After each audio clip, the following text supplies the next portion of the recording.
মনিরা মনিরা আমি দাঁড়িয়ে আছি পঞ্চগড়ের একটি গ্রামে। সেই গ্রামে যেটা আমরা দেখতে পাচ্ছি যে সকালবেলা একটু কুয়াশা থাকলেও আজকে কিন্তু শীতের যে তীব্রতাটা সেটা কমে গেছে। মৃদু শৈত্যপ্রবাহ যেটা ছিল সেটি কিন্তু এখন আর নেই বলে জানিয়েছে আমাদের আবহাওয়া অফিস। কারণ আজকে কিন্তু 10.2 ডিগ্রি সেলসিয়াস তাপমাত্রা বিরাজ করছে এই জেলা। গত কয়েকদিন থেকে কিন্তু মৃদু শৈত্যপ্রবাহ ছিল। তাপমাত্রা নেমে এসেছিল এককের ঘরে। তো এককের ঘরে যখনই তাপমাত্রা নেমে আসে তখন সেটাকে শৈত্যপ্রবাহ হিসেবে ধরা হয়।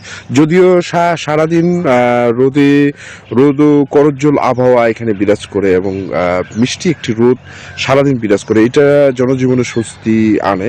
কিন্তু বিকেলের পর থেকে যে ঠান্ডার তীব্রতাটা সেটা বাড়তে থাকে এবং রাতে প্রচণ্ড ঠান্ডায় কিন্তু জুবুথুবু হয়ে পড়ে পরিবেশ এবং কুয়াশায় কিন্তু আচ্ছাদিত হয়ে পড়ে সবকিছু।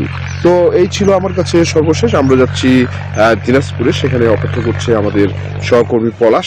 জানাবেন শীতের খবর। পলাশ।